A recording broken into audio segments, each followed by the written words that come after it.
नमस्कार प्यारे विद्यार्थियों, आज YouTube पर कक्षा 10 के लिए गणित का एक प्रश्नावली लेके आया हूँ। प्रश्नावली 11 समरूपता। जो प्रश्नावली वैसे विद्यार्थी इसको बहुत हार्ड मानते हैं, लेकिन है सरल। विद्यार्थी इस प्रश्नावली को हार्ड मानकर छोड़ देते हैं। जो विद्यार्थी 100 में से 100 का लक्ष्य रखते हैं, उनके लिए ये हार्ड प्रश्नावली करना जरूरी है। 1 महीना बाद गणित का एग्जाम है, उसको देखते हुए मैं YouTube पे गणित के विद्यार्थियों के लिए कक्षाएं लेके आया हूँ, जो इसको पढ़कर बहुत अच्छे अंक हासिल कर सकते हैं। तो इससे पहले चैनल को सब्सक्राइब जरूर करें। चलो, पहला प्रमेय है आधारभूत अनुपातिकता प्रमेय, जिसको बोलते हैं थेल्स थ्योरम या थेल्स प्रमेय बोलते हैं। वो प्रमेय क्या है? तो प्रमेय की अपन को लाइन भी याद होनी चाहिए, नहीं तो नहीं पता चलेगा कौन सा प्रमेय आया कौन सा नहीं आया। तो प्रमेय है जो ये 2 लाइन का प्रमेय है, वो अपन को याद होना चाहिए। तो ये प्रमेय क्या कह रहा है? प्रमेय ये कह रहा है कि किसी त्रिभुज की एक भुजा के समांतर दी गई रेखा, किसी त्रिभुज की एक भुजा के समांतर दी गई रेखा त्रिभुज की 2 भुजाओं के समान अनुपात में विभाजित करती है। तो मान लीजिए ये त्रिभुज है ए बी सी भुजाओं के समांतर दी गई रेखा, एक भुजा के समांतर, चाहे इस भुजा के समांतर दो, चाहे इस भुजा के समांतर दो, चाहे बीसी के दो, चाहे एसी, चाहे एबी। तो मैंने क्या किया है, बीसी के समांतर डी ले ली, बीसी के समांतर ये डी। तो ये जो भुजा है, ये तीसरी भुजा, इन दोनों भुजाओं का अनुपात है जो समान रूप में विभाजित करती हो, दोनों भुजाओं को समान अनुपात में विभाजित करती हो। एडी बटे बीडी बराबर एई बटे ईसी। इन भुजाओं का अनुपात और इन भुजाओं का अनुपात आपस में क्या होना चाहिए? बराबर होना चाहिए। तो अब दिया हुआ क्या है देखिए। तो सबसे पहले प्रश्न के अंदर क्या दिया हुआ है? किसी त्रिभुज की एक भुजा के समांतर, एक भुजा है उसके समांतर दी गई भुजा दोनों के समान अनुपात में विभाजित करती हो। तो अब यहाँ दिया हुआ है ये बीसी के समांतर डी है। दिया हुआ क्या है कि एबीसी में, त्रिभुज एबीसी में डी समांतर है जो बीसी के समांतर है। तो देखिए ये त्रिभुज एबीसी है, डी ये भुजा इसके समांतर है, बीसी के समांतर है। और जहां डीई एबी और एसी को बिंदु डी व ई पर काटती है, ये भुजा है डीई जो बिंदु डी और ई, बिंदु डी और ई भुजा ए बी और ए सी को आपस में काटते हैं। तो देखो एडी और डीबी, और बीच में से ये बिंदु जो ये ए बी पूरी भुजा है और एक ए सी भुजा है, इस भुजा को डी और ई क्या करती है? काटती है। ये 2 दिया हुआ। अब रचना क्या करनी है? तो अपन को रचना क्या करनी है? बी और ई और बी ई और सी डी को मिलाते हैं, सी डी को मिलाते हैं। तो बी ई को मिला दो आपस में,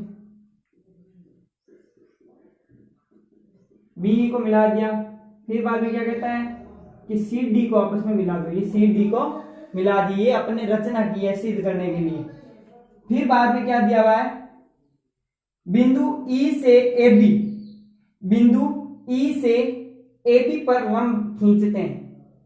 बिंदु ई से ये ए बी भुजा है, इस बिंदु ए बी पर लंब खींचते हैं। तो ये लंब खींच लो ये लंब, ठीक है।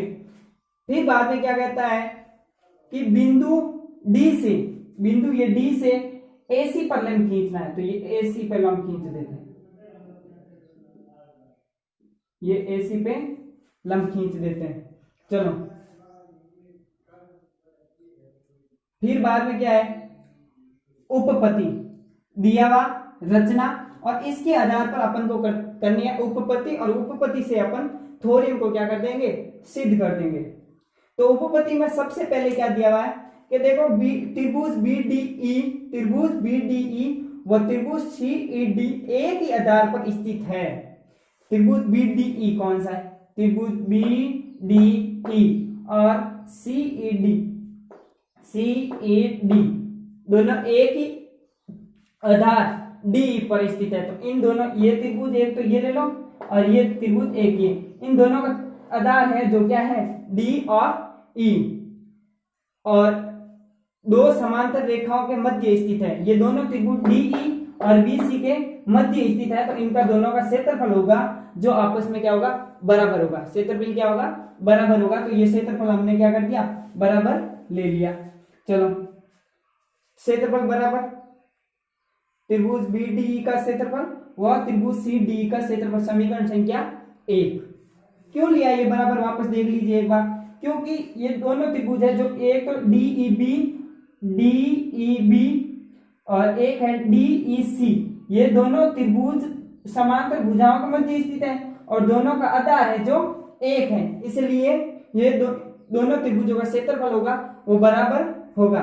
अब अपन को क्या करना है, त्रिभुज एडीई, त्रिभुज एडीई, ये त्रिभुज लेना है, तो एडीई, त्रिभुज एडीई व त्रिभुज बीडीई, त्रिभुज बीडीई, त्रिभुज बीडीई, त्रिभुज बीडीई और एक लेना है ADE.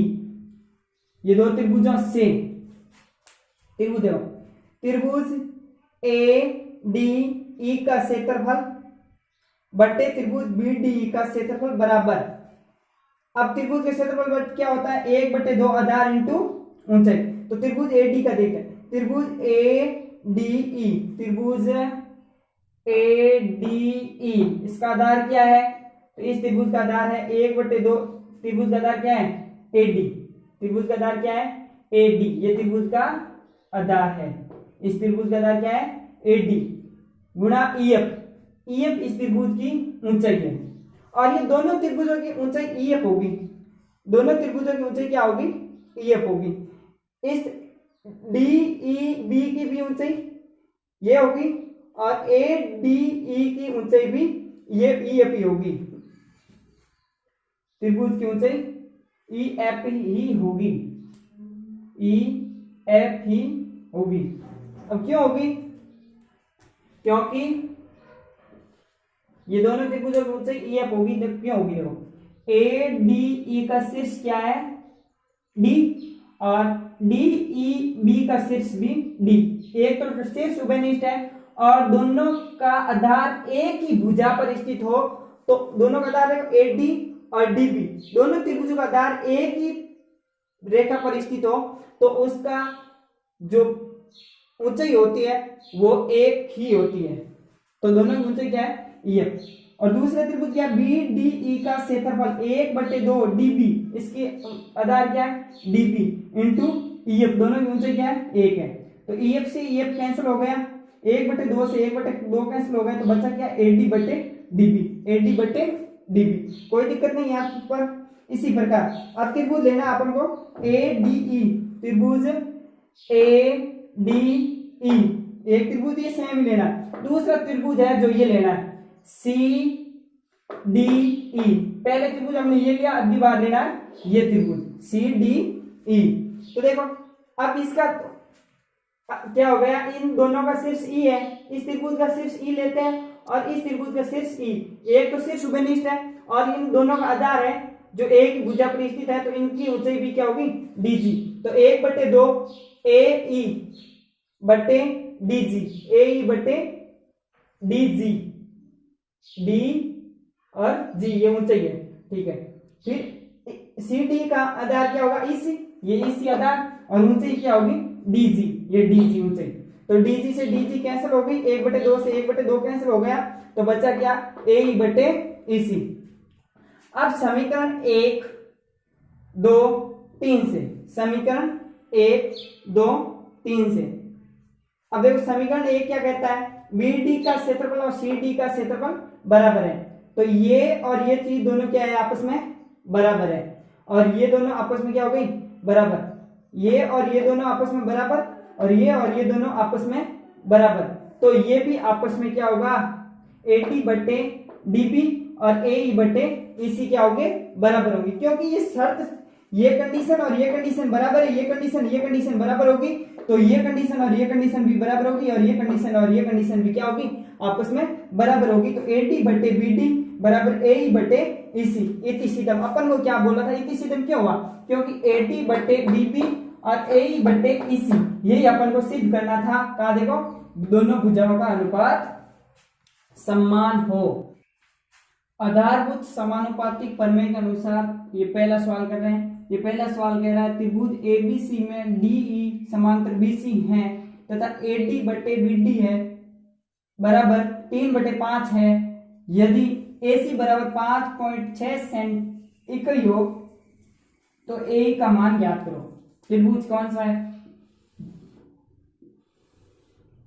ABC, A B C, और इसके डी के समांतर, बीसी के समांतर डी है, तो ये ले लो डी और ई।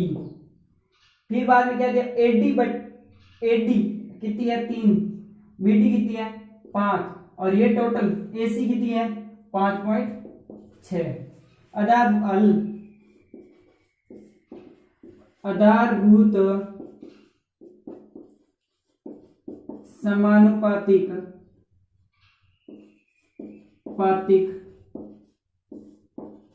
प्रमेय से, आधारभूत समानुपातिक प्रमेय क्या कहता है कि जब एक त्रिभुज की किसी एक भुजा के समांतर अन्य भुजा खींच दी जाए तो वो अन्य दो भुजाओं को समान अनुपात में काटेगी। तो ये समान अनुपात एडी बटे डीबी बराबर ए बटे ईसी, ए बटे ईसी। तो एडी बटे डीबी बराबर 3/5, 3/5 बराबर अपन को ज्ञात करनी है ए। क्या ज्ञात करनी है? लो ए ई। ईसी की जगह आप देखो AC minus EC, AC minus EC करेंगे तो क्या आएगी? एसी माइनस ईसी लाना है। क्या लाना है? ईसी। तो ए सी माइनस ए सी माइनस ए ई। देखो ए सी में से ए ही घटा लेंगे तो बचेगा क्या? ईसी। तो 3/5 बराबर ए ई, ए याद करना है, ए सी कितना है? 5.6 माइनस ए ई। अब इसको अपन वज्र गुण कर सकते हैं। वज्र गुण करेंगे तो ये 3 गुणा 5.6 माइनस ए ई बराबर 5 गुणा ए ई। ये गुणा करो, इसको इससे गुणा करेंगे तो आएगा